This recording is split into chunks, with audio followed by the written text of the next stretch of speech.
Bonjour, je m'appelle Delphine, je suis française et je suis prof de français.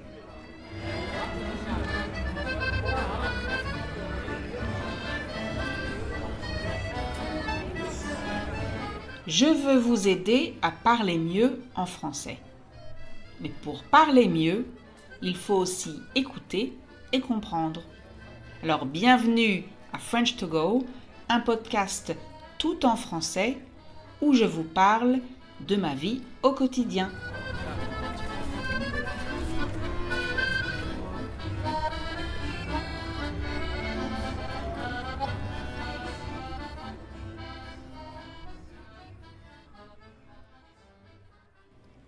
Coucou! Cette semaine, le sujet s'impose.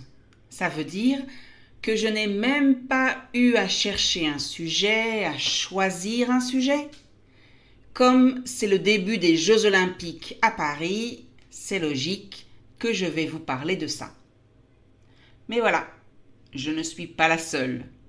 On dit en français, je suis loin d'être la seule.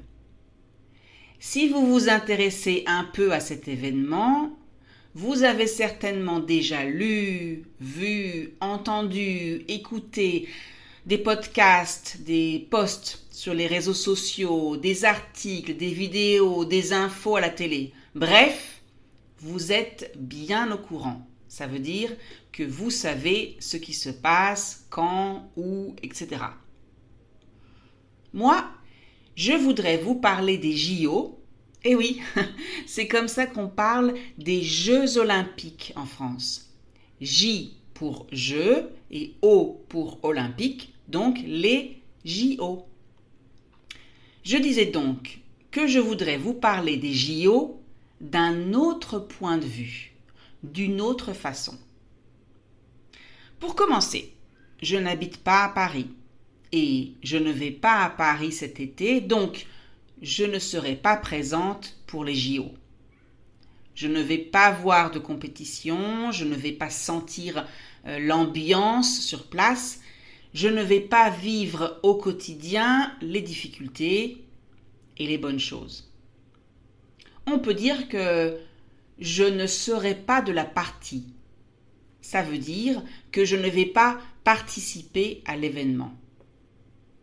Ça veut dire aussi que toutes les informations que j'ai sur les JO, je les trouve sur Internet ou à la télé et aussi par l'intermédiaire de quelques amis qui sont à Paris à cette occasion ou toute l'année. Comme vous le savez peut-être, les Français sont râleurs. Vous savez ce que ça veut dire? Non? Alors, râler, ça veut dire exprimer de la mauvaise humeur, protester. C'est un verbe, râler, et aussi un nom, râleur, pour parler de la personne qui fait ça. En général, c'est un trait de caractère. On dit d'un homme que c'est un râleur parce qu'il n'est jamais content, il n'est jamais satisfait. Mais on utilise aussi ce verbe pour parler d'une personne qui se plaint quand, en général, il n'y a pas de raison de se plaindre. Bon, j'exagère un peu, il y a toujours une bonne petite raison de se plaindre, mais ce n'est pas la peine de le dire et de le faire tout le temps. Ça n'avance à rien, ça met juste une mauvaise ambiance. Bref, tout ça pour dire que les Français sont, de manière générale, des râleurs et les Parisiens encore plus. Ils n'aiment pas non plus le changement. Ils n'aiment pas quand on change, quand on modifie leur quotidien, quand on les oblige à changer leurs habitudes. Parce que oui, les Français, et les Parisiens en particulier, ont leurs petites habitudes. En général, quand il y a un changement, ils vont tout de suite voir le côté négatif de ce changement. Ils ne vont pas voir les opportunités, la chance, le côté positif, les bons côtés. Et bien entendu, c'est pareil pour les JO. Autre caractéristique, mondiale cette fois-ci. Ça veut dire que je vais vous parler d'une caractéristique, de quelque chose qu'on peut voir dans le monde entier. En général, on entend beaucoup plus les gens qui se plaignent, qui ne sont pas satisfaits, qui ne sont pas contents, que les autres. On les entend plus que les autres qui sont contents, satisfaits. Par exemple, si vous passez un peu de temps sur les réseaux sociaux en ce moment, sur les comptes des Parisiens, vous allez voir en moyenne 10 posts sur tout ce qui ne va pas à Paris à cause des Jeux Olympiques contre un post en faveur des Jeux Olympiques. Les gens, en général, font des vidéos des choses négatives, des problèmes, des prix, des trucs qui ne vont pas, des scandales, des stupidités, etc. Par contre, on entend moins parler des belles choses, des choses émouvantes. C'est comme ça pour tout, vous allez me dire. Quand on regarde les informations en général, on entend parler des catastrophes, des guerres, des conflits politiques, des problèmes climatiques, des crimes, etc. Et beaucoup moins des bonnes nouvelles. L'être humain est fait comme ça, il est attiré par les catastrophes. Donc, voilà. Je vais vous parler des Jeux Olympiques, des JO, et je vais essayer de donner une part égale au côté négatif et au côté positif. C'est-à-dire que je vais vous donner des informations et des arguments des deux côtés. Vous êtes prêts? Comme je l'ai dit au début, je tiens mes informations d'Internet et des témoignages des gens sur place. Donc de ce que les gens, les Parisiens et les touristes sur place disent sur ce qui se passe au quotidien, comment les Jeux Olympiques changent leur vie de tous les jours, etc. Le premier scandale dont on parle, c'est le prix des transports publics. Depuis le 20 juillet et jusqu'au 8 septembre, les tickets de métro et de bus à Paris augmentent. Mais augmentent vraiment. Le prix est presque doublé. Ça veut dire que c'est 2 fois plus cher. Les Parisiens, évidemment, se plaignent. Alors, bien sûr, vous allez me dire que ce n'est pas normal, que c'est vraiment cher, que c'est scandaleux. Mais vous ne connaissez peut-être pas les autres informations. D'abord, l'augmentation du prix du ticket de métro est justifiée par l'augmentation du nombre de rames de métro.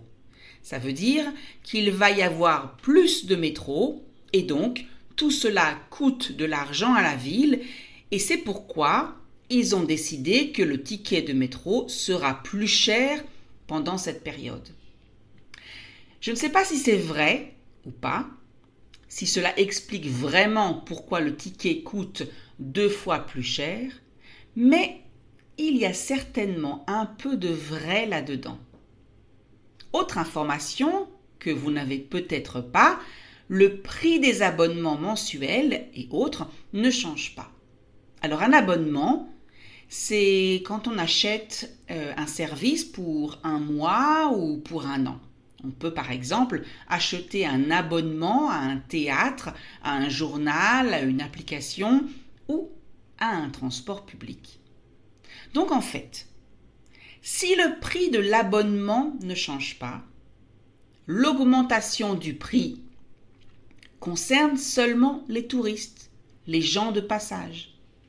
Parce qu'en général, les Parisiens, les gens qui habitent sur place toute l'année ont un abonnement. Et en plus, il y a d'autres formules moins chères proposées pour les gens qui vont utiliser le métro et le bus à Paris juste pendant cette période. Donc, en réalité, et il n'y a pas beaucoup de raisons de se plaindre. Autre catastrophe dont on entend beaucoup parler sur les réseaux sociaux, les zones fermées à la circulation, les grandes barrières dans les rues, l'accès difficile à certains endroits dans la ville. C'est vrai, pendant la période des Jeux Olympiques, se déplacer dans Paris va être très compliqué. Mais c'est aussi assez logique. Si vous avez déjà assisté à un marathon dans une grande ville, vous savez ce que cela veut dire. Des rues bloquées, la circulation des bus modifiée, c'est le bordel pendant toute une journée. Excusez l'expression, mais c'est ce qu'on utilise beaucoup en français pour parler de désordre, d'accord, quand c'est compliqué. Oui, on dit c'est le bordel. Donc, quand il y a un grand événement dans une ville, il y a toujours des problèmes de circulation, des rues bloquées. Parfois, ça dure quelques heures, parfois une journée. Mais là, imaginez, ce sont les Jeux Olympiques. C'est 17 jours de compétition, plus de 10 000 athlètes, des dizaines de milliers de volontaires, de bénévoles, donc de gens qui travaillent pour les Jeux Olympiques gratuitement. C'est plus de 300 compétitions et des millions de visiteurs. Alors quand on sait qu'une grande partie des matchs et des compétitions ont lieu dans la ville, près des grands monuments de Paris, comme le beach volley près de la Tour Eiffel, ça semble logique que des rues et des zones soient fermées et qu'il soit compliqué de se déplacer. Non ? Dernier point négatif, dernière chose qui est très critiquée, le prix des places. Eh oui, assister à une épreuve, ça veut dire à une compétition, ça coûte très cher. C'est au moins 100 € et même souvent plus. Et si c'est la finale ou si c'est une discipline, donc un sport très demandé, que les gens aiment beaucoup, on peut parler de 400 ou 500 €. Et je ne parle pas de la cérémonie d'ouverture. Là, c'est plutôt vers les 1000 € et plus. Mais bon, c'est la cérémonie d'ouverture des Jeux Olympiques de Paris. Pas un spectacle de fin d'année de l'école de vos enfants. Là encore, deux choses sont importantes à savoir. Les places sont toujours chères aux Jeux Olympiques. Partout, dans toutes les villes et dans tous les pays où ils ont été organisés. Et à Paris aussi, quand la vente des billets a commencé l'année dernière, en 2023, plus de 400 000 places étaient à 24 € seulement. C'est pas mal quand même, non ? Vous l'avez compris, il y a du positif et du négatif dans tout ça. J'imagine que pour les personnes qui aiment le sport, les Jeux Olympiques sont importants. Et donc, ils sont prêts à oublier la gêne, les problèmes, le prix, etc. Pour les autres, pour ceux qui ne sont pas vraiment intéressés, c'est juste quelque chose de compliqué. Cela dit, je pense que c'est quand même un événement assez exceptionnel. La dernière fois que les Jeux Olympiques étaient à Paris, c'était en 1924, il y a 100 ans. Donc, c'est vraiment exceptionnel. Vous ne verrez pas cela 2 fois dans votre vie. Je ne suis pas forcément très patriote, mais je pense que les Français devraient être fiers que les Jeux Olympiques se passent à Paris cet été. Ils devraient être fiers de l'organisation, même si elle n'est pas parfaite.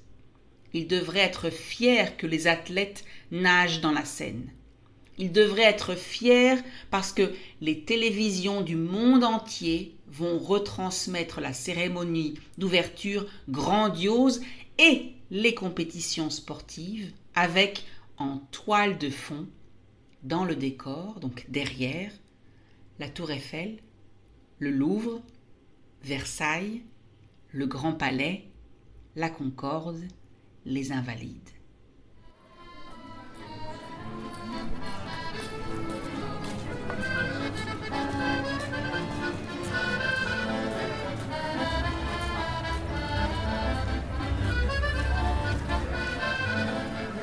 Et voilà, c'est fini pour aujourd'hui. J'espère que vous avez aimé cet épisode.